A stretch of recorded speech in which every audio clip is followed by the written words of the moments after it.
Depending on the time zone you're watching me in, you may have finished your breakfast or lunch or dinner. I love banku and okra stew. It's something I like to eat. Unfortunately, these days, it's really difficult to come by.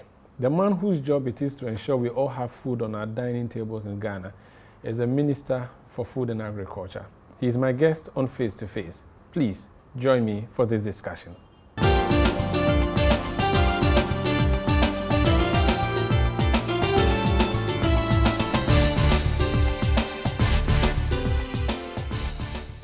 My name is Umaru Sandamado, and my guest is Dr. Owusu Afriyie Akoto. He's a former member of Parliament, Minister for Food and Agriculture. You're welcome to Face, Doctor. Thank you very much. How are you doing? Well, it's been hectic these few months. I can imagine. Are you on social media, though? Yes, I am. So you see all the people complaining about food and all of that. How does that make you feel? Well, it's not only on social media, the traditional media too. Radio, television, newspapers. Is a reality. And the thing is that it's not exclusively a Ghanaian phenomenon. It's a global phenomenon. In parts of America, they are actually restricting the amount of food you can take off the shelves at the malls. So control marketing. Yes. Like what Rollins did in the early 80s. Yeah, I mean you can only take so many bags of this. So many this, that, and this is in America, wow. One of the biggest producers of food in the world. So you see that it's a very serious thing. It's not something that anybody planned. One to do with the COVID in early part of 2020, which really hit global industry, which meant that those of us dependent upon imports of fertilizers, NPKs, and so on, had to pay far more. And then as things were beginning to ease up, we get a hit in February with this Ukraine war, which has made the situation much worse than before. So it's not a very easy, they're going through a very difficult time. You've been having headaches. Unfortunately for you, you don't have a bald head. I will not say that it is as a result. But let's take it one step at a time. Yes. So how did we get here? Where do you trail all of this to? Do we always have to go to COVID and Ukraine? No, but or we go back to fall army worm. How far back do we go? No, I mean it's just the last 2 years. We've done very well with planting for food and jobs up till now. I mean, from 2017 to 2020, things were really rolling out in terms of production growth and all that, and prices of food actually led a decline in inflation. We went all the way to nearly less than 9%. And that was led by food. The food prices were declining. And then suddenly in the last 2 years, we had COVID, followed by Ukraine war. And these have had tragic adverse impact on world agriculture, on world food and everything. All the systems have the worst you can ever think. But Ghana, we are lucky because in some countries it's far worse. And I'm even talking about our neighbors. You may have heard this whole story of trucks coming from Nigeria, Niger, Burkina to pick surpluses from Ghana. That really shows you that Ghana is doing far better. We have surpluses for others to come and pick. If there were no surpluses, they wouldn't come here. Okay? So, and not only that, you look at the macroeconomic statistics, the latest macroeconomic, which is the first quarter, January to March, which has come out this week, would tell you that the economy grew at 3.3% and agriculture grew by 5.6%. Significant. Yeah, and that's what is pulling the growth. And if last year, the 2021, the government statistician published 6 weeks ago for 2021, for the first time we got these figures, Ghana's growth was 5.4% for 2021. Agriculture was 8.4%. And agriculture, 8.4%, where is it coming from? It's 8.9% for crops. That's what is so we are very strong fundamentally with our agriculture. And this is all due to the policies that we collectively call planting for food and jobs under the Akufo-Addo administration. So statistically, we are handsome, and yet tangibly, we are... No. Statistically, and in reality, we are in a far better position. We are more food secure than we have ever been. And all the indicators are there. These statistics reflect the reality. So there's food availability. Oh yeah, I'm just coming from the field. Every year I go around the 16 regions to observe for myself, learn from the farmers, our projects, and the other stakeholders so that I can formulate realistic policies. I just came back 8 days ago from 5 regions of Ahafo, Bono East, Ashanti, and Eastern region, which are the main forest regions. And I observe what stocks there are, the prices, talk to stakeholders, and all those things. And also observe the impact of rainfall on what is happening in the coming crop. And you found that there's food at the farm gate? Oh, yes. Lots of it? Look, and when I go, I don't go by alone. I go with all the 13 directors at headquarters here. I take everybody along. That's a whole crowd. Yes. I hope they don't go individual in V8s. No, we forget about that. Let's concentrate on the issue. I mean, that's a typical question the hungry man will be wondering about. No. If you are sitting here, you are making policy or helping me to make policy, you have to have the reality. You have to be in the field. Without that, how can you make at a reduced cost? Whatever it is, but please, let's focus on what I'm saying in this respect. That we have observed in the field, in the Chima market, which is the biggest market for maize in Ghana. Some say in West Africa, okay? We were in the market. There's stocks of maize and the tarpaulins. The sellers, the buyers are there doing their business. And we actually took data from that market and all its 6 satellite markets. We have directors in every district, as you know. We ask them to go to the major markets. We are talking about Ahafo East and Ashanti. And 9 major markets where you put the stocks together of maize as of last week, 10 days ago, was 27,000 metric tons. So who says that? And we are not talking even about stocks. For just this period? Yeah, no, not just this period. For that week that we're in the field. Is it nationally or just that catchment area? I said the 2 regions of Ashanti and Bono and Ahafo East. The 9 major markets for maize in these 2 regions. Some of it we went into the market ourselves, and the others we ordered our district directors to go to specific market and feed us the information. When we put it all together, 27,000 metric tons of maize in just these 9 markets in these 2 regions.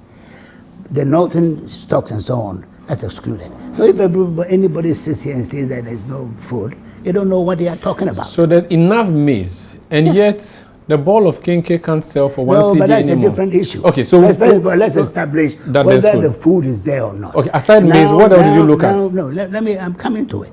Let me stay on the supply side. Okay. These are stocks left over from last year's harvest, 2021. 2022 harvest, they are going to start harvesting in the next 1 week to 10 days. In fact, the new maize is already on the market here in Accra. Okay? So, and this year's crop is going to be heavy. Why? Because we've never had such good rainfall in the past 5 years that I've been the Minister of Food. And the meteorological data is there to show it. And you can see it in the field, the color of the maize plant, the tassels and the cassava leaf colors. You know, I'm an agriculturist, so I know these indicators as well as my experts who are with me. The crops are in the forest belt this year in the major season, very healthy. And therefore, if we are talking about this large closing stocks for 2021, once this new harvest comes in, we are in a solid place for food security. Okay, so you've seen maize. I want to know if you looked at other food crops. That's what I'm saying. The cassava, so cassava is also huge. Yeah. As we go along, you know. How about yam? Yeah, yams also. Of course, yams are the same. I mean, we are talking. You see, you have to have indicators. All the foods are there. You go to the market now; they are there. The issue is to do with prices. That's what we should be concerned about. Okay. So it's not a question of shortage of food driving prices up. Okay. The stocks are there, and we are going to have better surpluses as the new harvest start coming in. The question is, why is it that prices have gone up? Okay. The prices have gone up for two reasons. The cost of production on the farm has gone up because fertilizers, for instance, the chemicals have gone up. We don't produce farm chemicals in Ghana. We have to import them. Last year, the farmers were paying 120 cedis for a 50-kilogram bag of NPK inorganic fertilizer. This year, if you're holding 400 cedis for the same bag, you'll be lucky even to find a bag. There's a shortage. And the shortage is not only in Ghana, it's worldwide. Okay? So there's that factor of on-farm production costs which has gone up. Then we are talking about transportation. Okay, so I want us to break it down. So can you hold on to the transport? Let's deal with the first cost of production. Yes. So fertilizer is one key. Weedicides, fertilizers, all the chemicals. We don't produce all of this in Ghana? No, none. So Ukraine is a key supplier of fertilizer for us? Well, not a key. I wouldn't say a key. It's one of the suppliers. Mm-hmm. But you know that there's a system, a boycott system by the West against. So a lot of the ships are not coming out and all those things. So this all added to the cost and the fact that the world supply system has been severely disrupted. Okay, so the war in Ukraine started 2 months ago. Yes, February. Yes. So it's 2 months. 3, yeah. You have also said that the maize and other food crops you found on the market are a lot of it the surplus maize from last year's harvest. Yes. Which means then that there shouldn't be an issue of cost of production for maize that was produced before the war in Ukraine. But the thing is that it would have been produced and harvested and stored. Yeah, but that's all speculative. If prices are going up today, you don't say that it was produced last year, you have the stock, and therefore you're going to charge last year's price. It doesn't work like that. But if you if you have a warehouse where you have 100 bags of maize sitting from last year, yes, you cannot all of a sudden decide to increase it and blame it on cost of production. That's what I'm trying to say. No, what I'm saying is, cost of transportation makes sense, but cost of production doesn't make sense to me. Please help me understand. I'm trying to help you to understand. Yes. If you have stock, the going price is this. It doesn't matter how many years the stock, so long as the quality and everything is the same. You're not going to charge last year's price for the stock that you are holding now when the prices have gone up, say, 50% or 100%.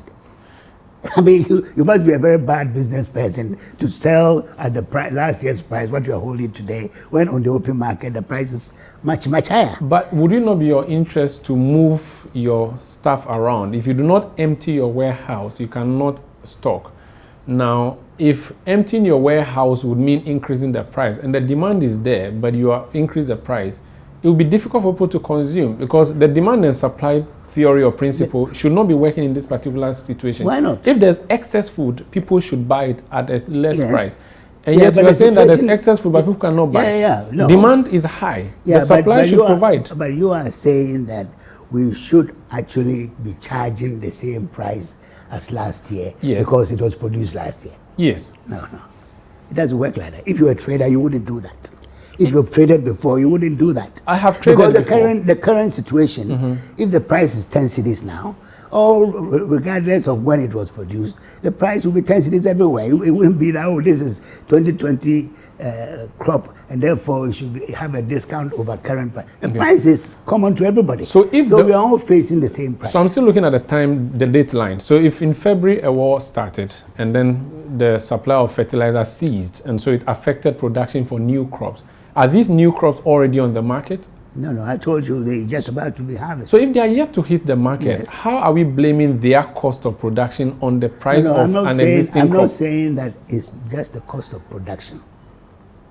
I'm saying that cost of production is one element. I'm trying to explain to you why prices today are much higher. Yes. And I'm saying that one is the cost of production, two is the freight, and three is what is happening in the receiving markets, the consuming markets. So develop your second point about the transportation. Maybe that would help me make sense of the larger picture. So the first point, cost of production. Second point would be transport. Would be transport. Okay. Which is that this year, prices of fuel has gone up 3 times. And that corresponds to what is happening on the world market. That the oil prices have gone up from $50 $80. And now it's what, 120, went to 130. It's oscillating around 120. And we are a net importer of petroleum products. And therefore, what it means is that we've had to increase at the pump. I'm sure you have a car, you know what is happening. Yes, I pay 50 cedis on a liter. Yeah, exactly. And the same thing for those hauling food. Foodstuffs are some of the bulkiest things you can move around the world. You know, they are very, it's like timber or whatever. So they also have had an impact on the cost of transport has gone up. Then on the markets, in the markets themselves, the distribution, wholesale price, when the vehicle arrives in say Bakola, the market women who have to deal with them and so on and so forth before it gets to us, the consumers. So all these elements have gone up. It's not because the food is not there. It's just the distribution, first of all, the on-farm cost of production going up. And it's not February. We are talking about COVID. We started late 2019 and got here in Ghana. We stopped everything in March 2020. Okay? And we know the impact of COVID around the world. So it's not just the February war in Ukraine that I'm explaining. It goes back 2 years before.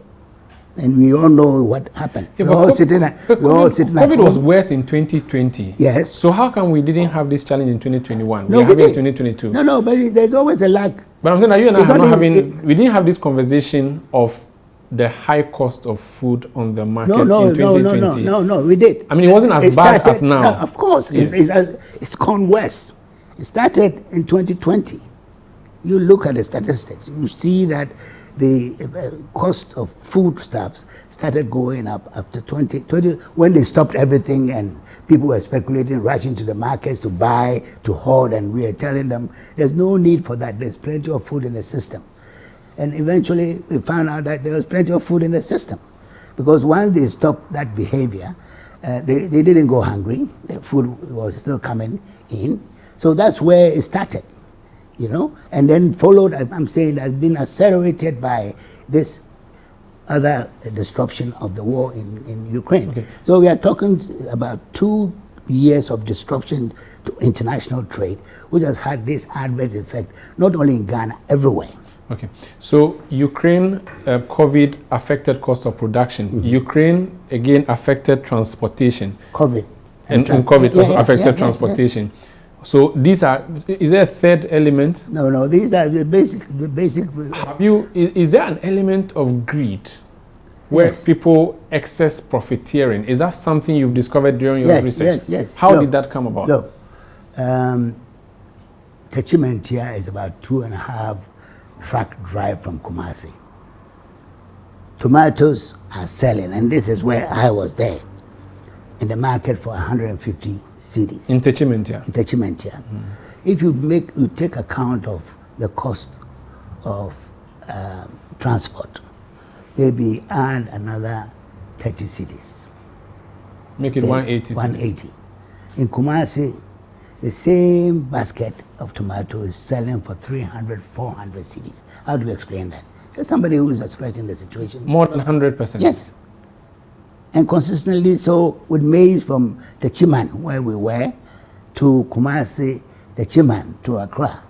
So somebody is making supernormal profits, or what we call consumer inflation expectation, that because prices are going up, they are factoring that in for their future price and charging the farmer, the consumers. Who could this person be who is introducing this artificial increment? Well, that is, we are yet to find out. We are engaging all stakeholders. There's been a cabinet committee formed with 5 of my colleagues, and the Ministry of Transport has met. We have supplied the Ministry of Transport all the major stocks of different types of foods around the country. They've gone to the cooperatives or the unions doing the transportation from these points to Accra, Kumasi, Takoradi. They've invited them to a meeting at the Ministry of Transport. They had their first meeting, and they were explaining the fact that, oh, petrol has gone up, this has gone up.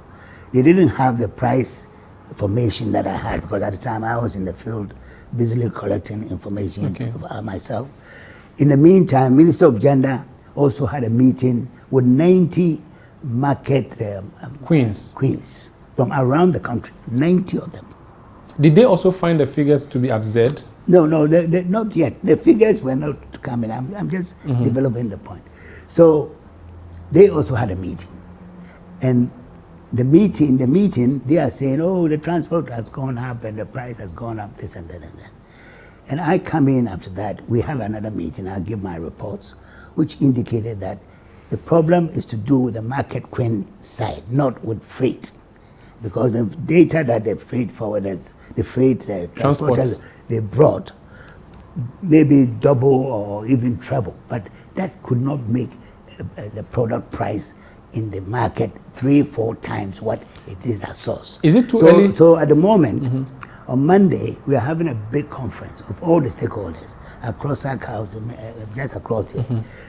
All the market women, all the freight forwarders, and I'll do my presentation. And then based on that, the blame game. The funny thing is that the haulers are blaming the market women are blaming the haulers. But for the first time, we had evidence, the data, which I'll present. At the end of the day, it will be obvious that is the market.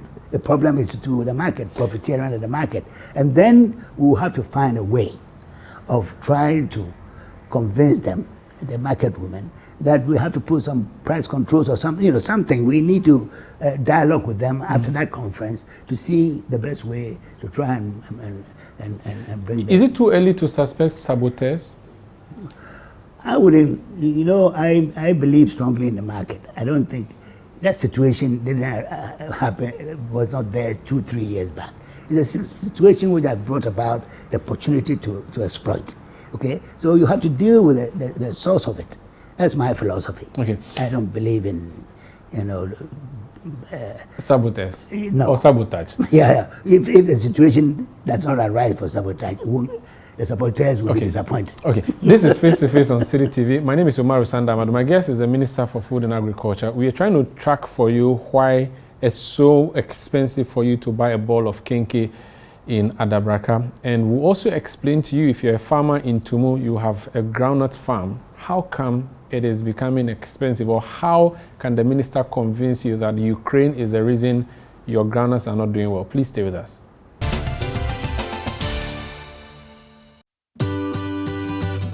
City TV is live on DSTV. Go to channel 363.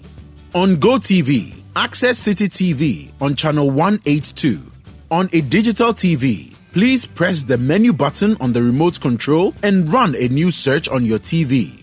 Take note that without an antenna, you cannot access City TV on your television. City TV can be accessed on a free-to-air digital box like the GoTV and StarTimes box. City TV, it's your world.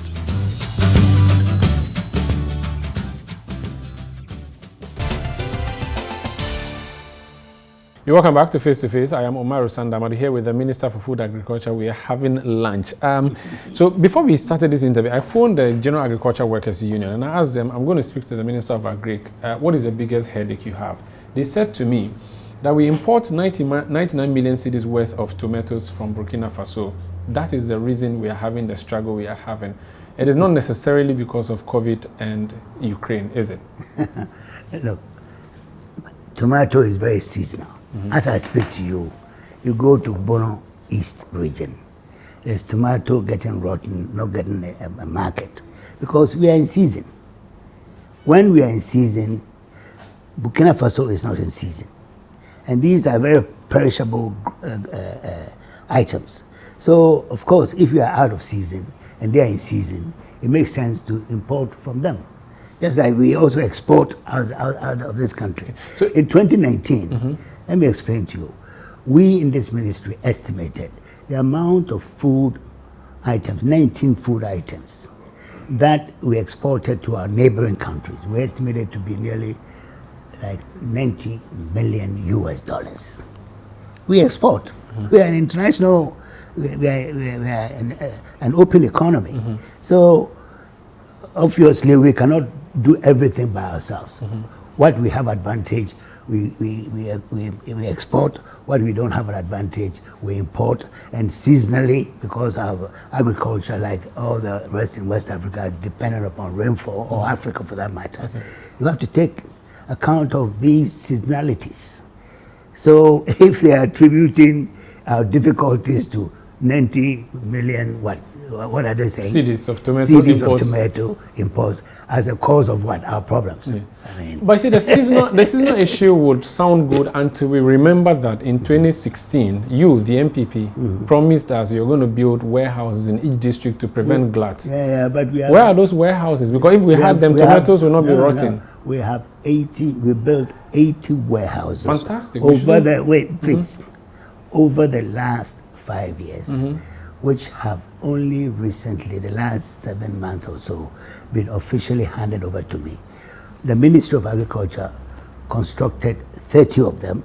The Ministry of Special Initiatives did 50 of them. Together, 81,000 metric ton warehouses. No government has been able to put up such massive marketing infrastructure in the agricultural sector. So, and what do we do with them? We are creating an authority, Grains Development Authority, which is now in Parliament, because this week Attorney General presented the bill. I piloted the memorandum through Cabinet and presented, it was approved. Attorney General has now prepared a bill which this week has gone to Parliament. Before this meeting rises in Parliament, it will become law.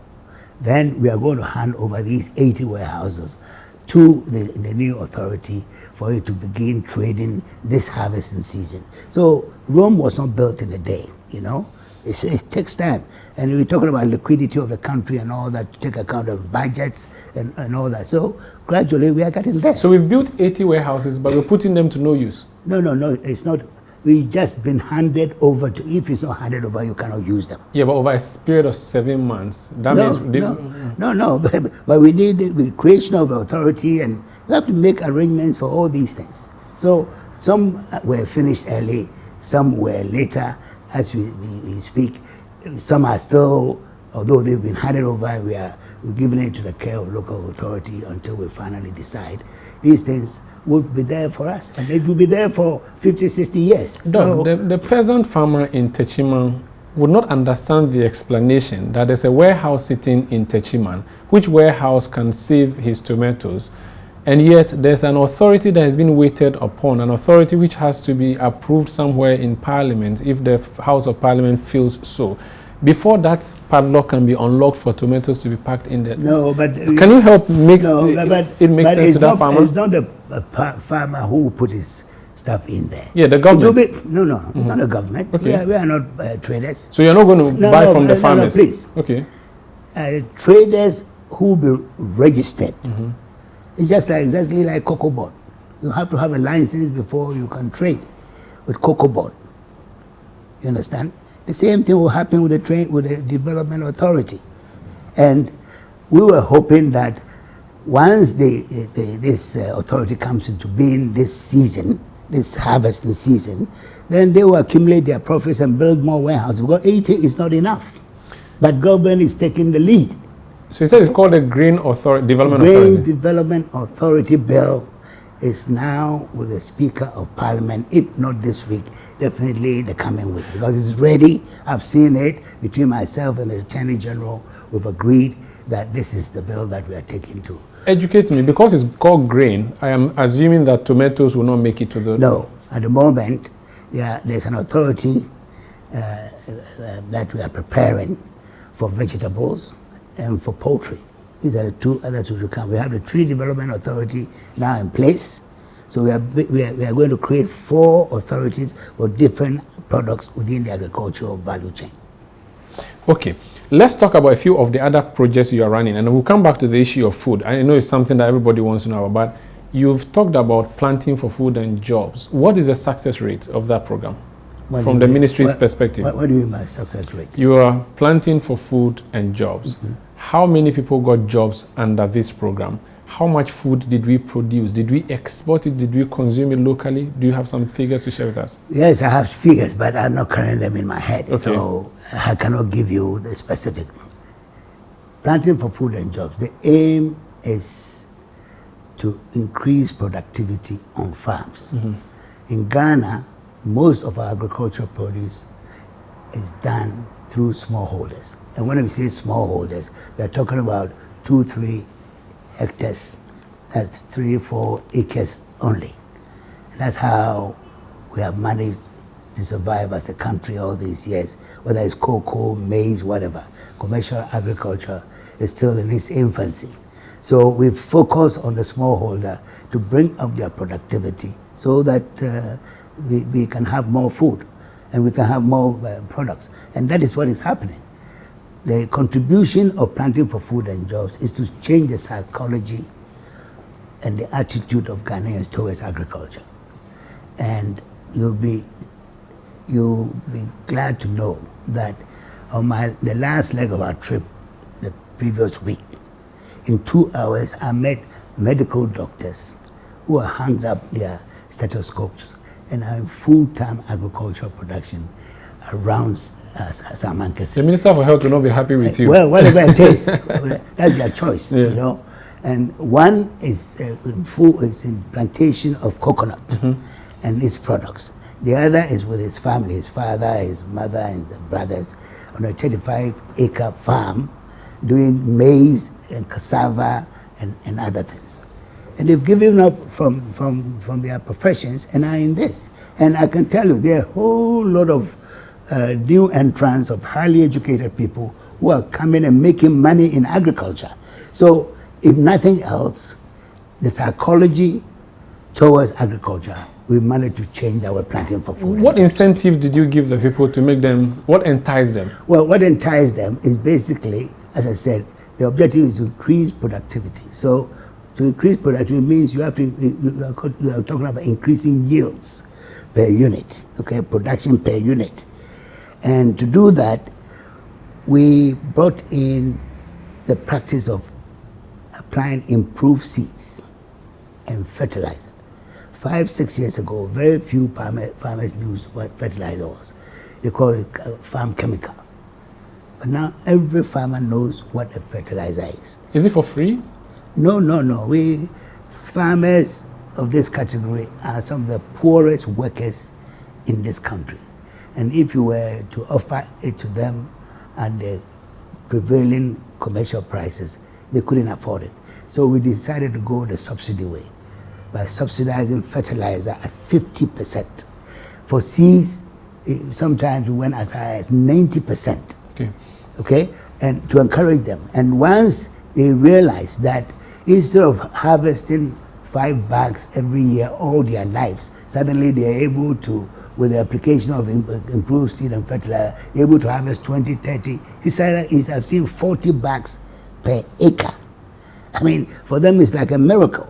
So now they've caught on to the concept that you need to buy improved seed. Previously, what they used to do was, after the harvest, they would put some aside. In the following year, when they brought it down, so you have the same variety going year after generations and generations. When in the meantime, our scientists in the universities and in the scientific community are coming up with new varieties resistant to diseases, to drought, high yielding, and all that. Nobody was using it. Now they are out in the field. Despite the subsidies you talk about on fertilizer, our statistics show that the cost or the price of fertilizer has moved from 350 cedis to 1,200 cedis per ton.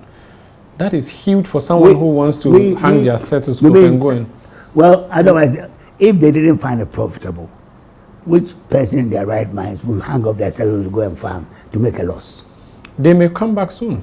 They may give up because of the price. That's your speculation. This statistics, is it, you say they may. That's your speculation. Okay, but you know. I'm saying that I'm confident that all these professionals who are going into agriculture, they are there for keeps. Do you know this figure I've given to you as a matter of fact, or you are not aware of the escalating cost of? Of course, I told you at the beginning of this. So 1,200 listen, I told you at the beginning of this conversation that prices of fertilizers have gone up, and I repeated it a few times. So why do you say I don't know? So that is not going to affect the program? Which program? The planting for food and jobs? The fact that it keeps going up from 36,000 to... But you see, the point of the matter is that we don't control well prices. Okay. But that doesn't mean that we stop there. Farmers, we are now encouraging farmers to go into organic fertilizer. Okay. Okay, so we also have our own strategy to deal with the new situation. So we are going into promoting organic fertilizer for the farmers, and the farmers are really taking to it. And we are giving opportunities to organic fertilizer producers to produce more. Okay, so these are the measures we are taking against the current situation of shortage of fertilizer globally. How is your other program of rearing for food and export doing? We have four modules of planting for food and jobs. The food security, which we spent about 30-40 minutes discussing. We have the vegetable component. We have a very important strategic module that we call planting for export and rural development, to diversify away from cocoa into other crops for export. 6 of them. They're talking about coconut, oil palm, rubber, cashew, shea, and tomato. And these, for which we have now set up an authority. We call that authority Tree Crop Development Authority, which is headed by a former member of parliament, Honorable Akoto. It's based in Kumasi. It was created 2020. The President of the Republic actually saw in the board and the management, and they are busily working. Their work will not impact on Ghana's economy for another 6-7 years, because these are long-term yields. Okay. You know, so that's a major strategic component of planting for food. If I hadn't told you, you wouldn't know. So that's an investment into the future. Yes, exactly. And then we have the livestock component, which we call rearing for food and jobs. And then we have the farm machinery, to introduce mechanization into the small farms, the medium-sized farms, the large farms. So how has that done? I'm interested in the livestock one, so that when I go to the chop bar, I should expect that when they give me a lump of meat for 5 cedis, it should be this big and not the tiny piece that they give me with bone. Despite that program, I'm not there to measure your morsel of meat, but I mean, the whole idea is that these high rising prices of farm inputs has actually hit the poultry industry, and it's hit it bad, and we know why. The fact that these prices of maize and soya and others have gone up, which is cost of production of poultry, 70-80% is made up of feed, and the feed is mainly soya and maize. So if those prices go up, then of course their cost of production will also go up. Now what has happened is that, and we found out when we got to Damahinkro, which is the poultry capital of Ghana, we met hundreds of farmers. They came, we sat for about 2.5 hours. At the end of the day, we were able to diagnose the cause of the problem.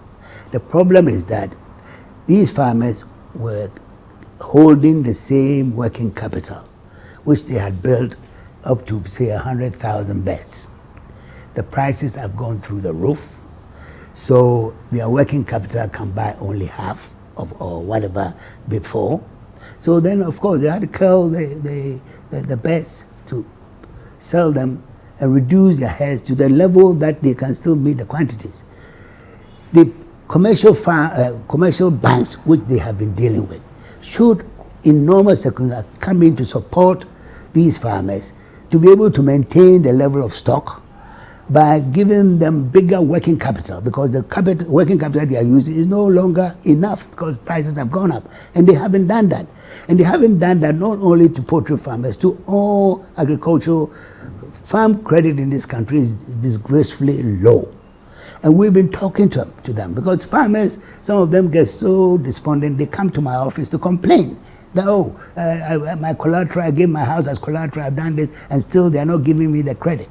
And once in a while, I'm having to call a managing director to say, Mr. So, he's but coming we have to a see bank you. dedicated to your sector. That shouldn't be Yeah, but that's been there since 1963. You ask me what percentage of credit of Agricultural Development Bank goes to agriculture itself. It's a commercial bank. It received a universal license like anybody else. So you can't force it as a government? No. Though it's a strategic Yeah, but the thing is that this is where we are coming in. When you say force, the President of the Republic invited heads of all banks to lunch at the Jubilee House, where I was present, the governor of the bank was present, the Minister for Finance was present, Minister for Trade was there, and it gave an opportunity for me to address them about the need for agricultural credit.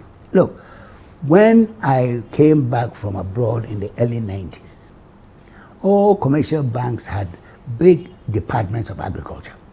I know it because some of my colleagues from Legon and so were heading them. But now none of them, except maybe one or two, have departments. They don't have the capacity to lend to agriculture. And with the persuasion failing, we are looking at legislation. So when I came back last Monday, just past Monday. When you returned from your tour? My tour. I called the High Commissioner of India to my office and said to him, because I had worked in India before, and I know that they have legislation, one of the best and most effective. They practice it for 30 years. That I need that legislation so that we, as a model, because we want to introduce this to Ghana. He sent everything to us. I'm talking to the Attorney General so that I can do a memorandum to Cabinet for approval to go to prepare a bill to go to Parliament, which will say that for every 100 cedis that you lend, at least 20 cedis or 10 cedis or 5 cedis should go into agriculture. That way, the law forces them to look at us, because at the moment, we are totally devoid of any such financial support. This is Face to Face on City TV. My guest is the Minister for Food and Agriculture. My name is Umaru Sanda. When we come back, we'll look at the political side of things. So while we are discussing the high cost of food, it may be the Ministry of Agriculture that is working on this, but ultimately it's a breaking the 8th agenda that would fail. His name is thrown in the hat it's in the list there as one of the people who hope to break the 8th for the MPP.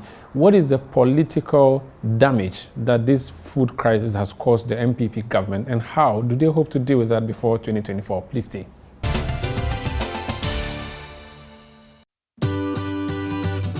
City TV is live. On DSTV, go to channel 363. On GoTV, access City TV on channel 182. On a digital TV, please press the menu button on the remote control and run a new search on your TV. Take note that without an antenna, you cannot access City TV on your television. City TV can be accessed on a free-to-air digital box like the GoTV and Star Times box. City TV. It's your world.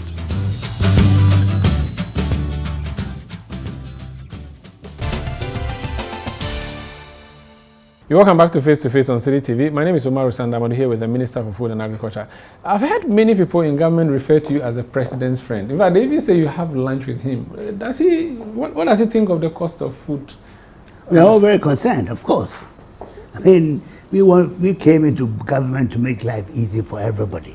So if there's a bump which is caused externally affecting our people, we are very, very concerned.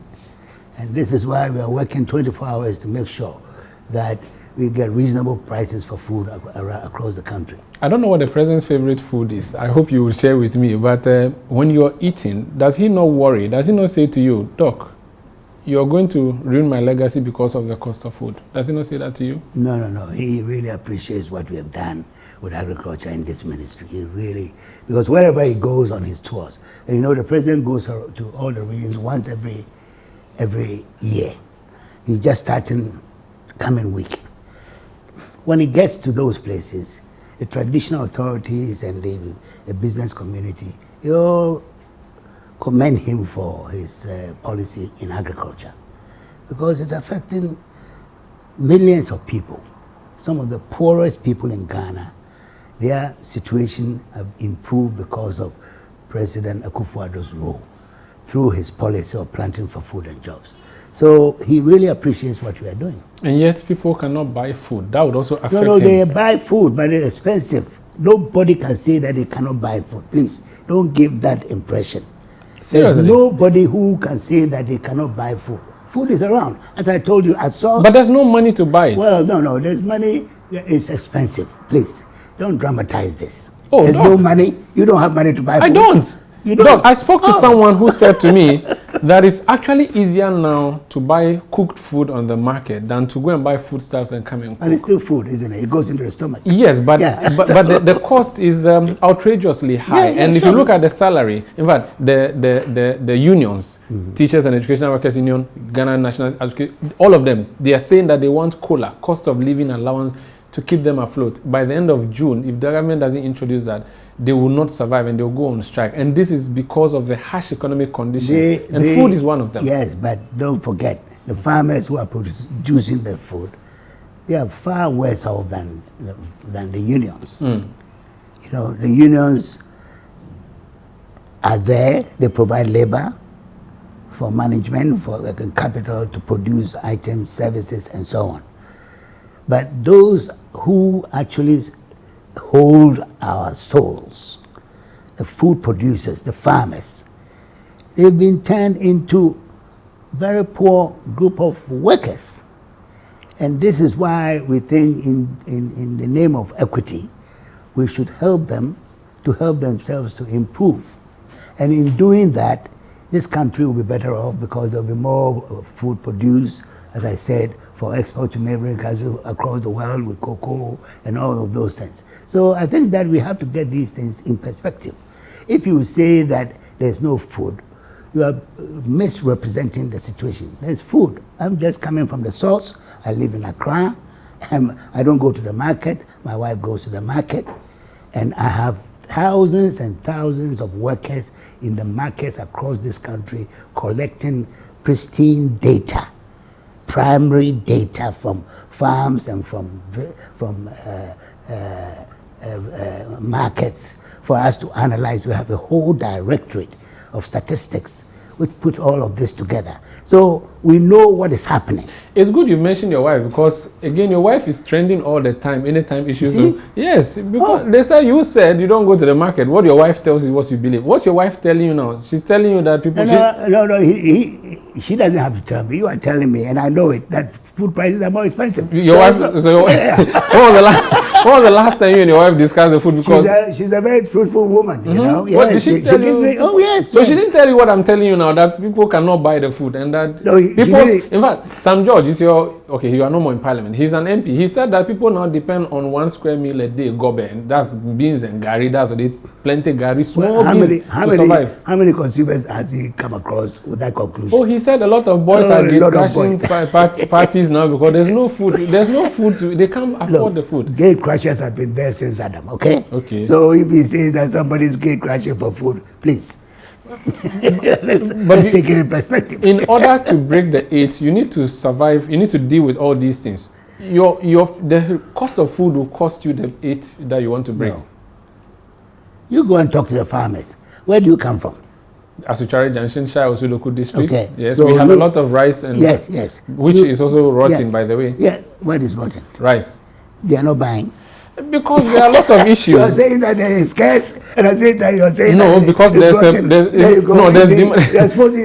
demand for rice in the market, but the rice is not leaving the farm gate because of a number of issues. I mean, which we can go back to if you want to discuss the issue of processing and selling rice across. But politically, it's suicidal. What's happening? No. Look, we have at least 3 million farmers. 1.6 million at the peak of it in 2020 were beneficiaries of Planting for Food and Jobs. And they are the ones who bear true witness to what has impacted on their lives. By 2024, they'll forget. No. By December 7th, they would have forgotten. No, they wouldn't, because they are still in business. Otherwise, they would have left their tools and gone home and sat there and you'll be hungry. They're in business. They have no option, do they? No. And actually, you know, the acreages and the cultivation are increasing. See, we have so much information that sometimes when you make statements like that, we wonder. Look, every year we have people who go out to measure acreages, the number of acres under rice, under this, in this district, in this region, and so on and so forth. We monitor all this. And I'm telling you, this year, this major season, the acreages and the cultivation have gone up more than last year. Okay. So how do you tell me? And those acreages would translate into production. Okay. You understand? So if you tell me that, oh, there's going to be famine next year, I look at you and I laugh at you because I know that you are talking out of ignorance. Okay. Prices sometimes, and most of the times, are determined by the issue of supply and demand. You have said that the supply is there. The demand is equally there. People are not buying. What do you... When you say people are not buying... Because they can't buy. No, what do you mean by that? It's expensive. You just say that it's expensive, but don't say that they cannot buy. It's expensive. Yes, I think that's... What are you going to do to reverse the expensive? Is there something based on the projections you made? But this is what I've told you, what we are doing. Would the meeting with the people help? Yes. Through that dialogue. You see, communication is a very powerful means of solving problems.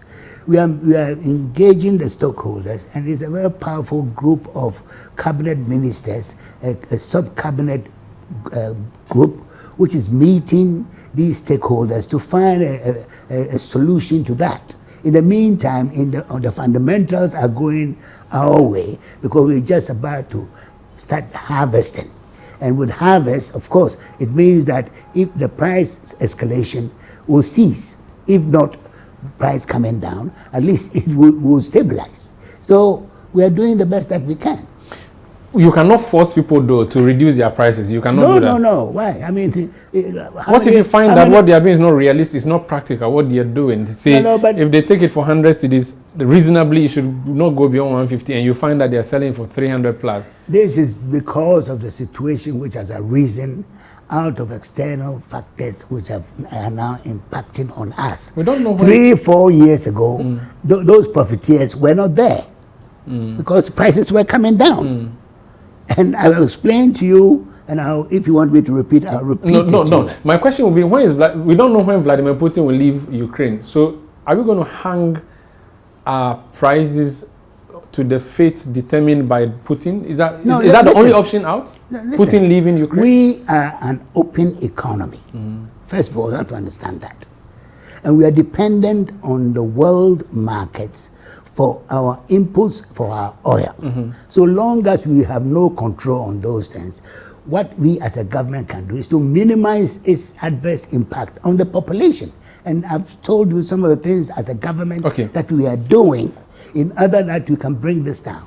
So I think that we're doing the best we can. And those who are benefiting from it, the farmers in particular, are very appreciative of the efforts that Akufo-Addo has made in order to make their lives and their work better. Very well. Thank you, Doc. We have to go, but is it true you want to run for president after Nana Akufo-Addo is done with his term? Listen, I don't want us to run away from the very difficult situation Ghanaians find themselves. As you yourself are saying, prices of food has now taken inflation to 27%. Our task 24 hours is to ensure that we have a solution to the problem. And I think we are getting on top of the problem. Let's stay there. This speculation about who is going to run for what and so on and so forth is not something that we eat. So let's talk about what we eat. So you are not running? Look, I mean, I'm saying that it's a very irrelevant question. In the light of the current situation. We are facing a very serious... Can I throw a challenge to you? And the speculation would not solve the problem. I'd rather have your engagement as we have done for the last 1 hour. Can I throw a challenge to you, at the same time... In signing now, can I just throw a challenge to you to say that by the time you decide to run, we should check the price of Kinky. If it doesn't reduce, you should not run. Can you take that up with me? Look, I mean, we are dealing with a very serious situation here, okay? I want you to have cheap food to eat, so let's stay there. Thank you so much, Doc, for speaking to us on Face to Face. Thank you. That's the Minister for Food and Agriculture, former MP, Dr. Owusu Afriyie Akoto there. My name is Umaru Sandamado. Please stay with City TV. It's your word.